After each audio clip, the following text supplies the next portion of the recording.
In the mist-laden moors of ancient Britain, where the rolling hills met the gray sky in a seamless horizon, there arose a tale so timeless it would be whispered for centuries. The legend of King Arthur and the Knights of the Round Table is not merely a story of chivalry. It is a profound narrative that bridges history, myth, and the enduring human thirst for justice and unity. It began, as many great tales do, in a moment of chaos. Britain, fractured after the fall of the Roman Empire, was a land of warring tribes and lawless ambition. Amidst this turmoil, a prophecy spoke of a boy destined to unite the land, a boy whose claim to the throne was marked by a miracle. In the heart of a forest clearing stood a mysterious anvil, and embedded within it, a sword of unparalleled beauty. Inscribed upon its blade were the words, "Whoso pulleth out this sword of this stone and anvil is right-wise king born of all England." Arthur, a mere squire unaware of his noble lineage, stumbled upon this artifact during a fateful tournament. Seeking a sword for his foster brother Sir Kay, Arthur pulled it free with an ease that belied its legendary significance. Witnesses gasped, realizing the prophecy had been fulfilled.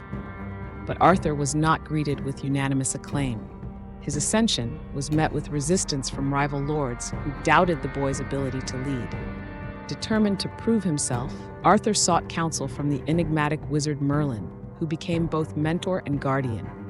Under Merlin's guidance, Arthur established the Round Table, a revolutionary symbol of equality and unity.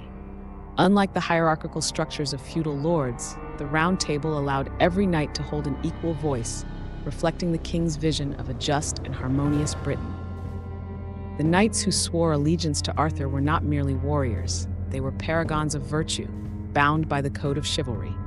Among them stood Sir Lancelot, the gallant yet tragic figure, Sir Gawain, the steadfast, Sir Percival, the pure-hearted, and Sir Galahad, the embodiment of divine grace.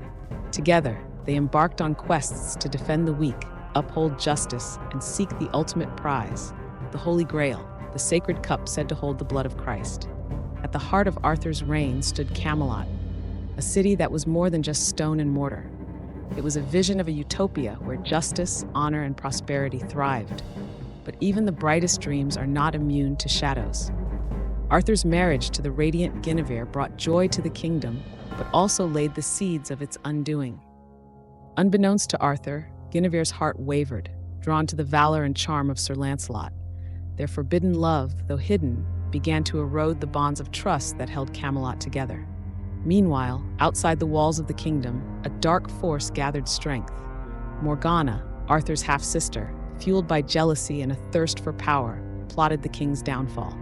The inevitable clash came in the form of Mordred, a knight born of betrayal, who rose against Arthur. Mordred's rebellion culminated in the Battle of Camelot, a conflict so fierce it seemed to rend the heavens. Arthur, though mortally wounded, fought valiantly and managed to slay Mordred, but at a terrible cost. As he lay dying, Arthur commanded Sir Bedivere, his loyal knight, to return Excalibur to its rightful place. Bedivere, reluctant to part with the enchanted blade, hesitated twice before finally casting it into the lake. From the waters, a hand emerged, clad in shimmering silver, to claim the sword, marking the end of an era. Arthur's body was taken to the mystical Isle of Avalon, where legend says he lies in eternal slumber, awaiting the day Britain needs him most. The Round Table was shattered, Camelot fell into ruin, but the ideals Arthur championed lived on. Historians have debated for centuries whether Arthur was a real figure or a composite of Celtic warlords and Roman leaders. Yet the power of his story lies not in historical accuracy, but in its universal appeal. The legend of King Arthur reflects humanity's eternal quest for a just leader, a perfect society, and a reminder that even in the face of betrayal and loss, noble ideals endure. From medieval manuscripts to modern adaptations, the story of King Arthur and his knights continues to inspire. Each retelling adds layers to the legend, keeping the dream of Camelot alive. For in every corner of the world where people dare to hope for justice and unity, Arthur's spirit rises again, a king whose story, like the gleaming Excalibur, will never fade from memory.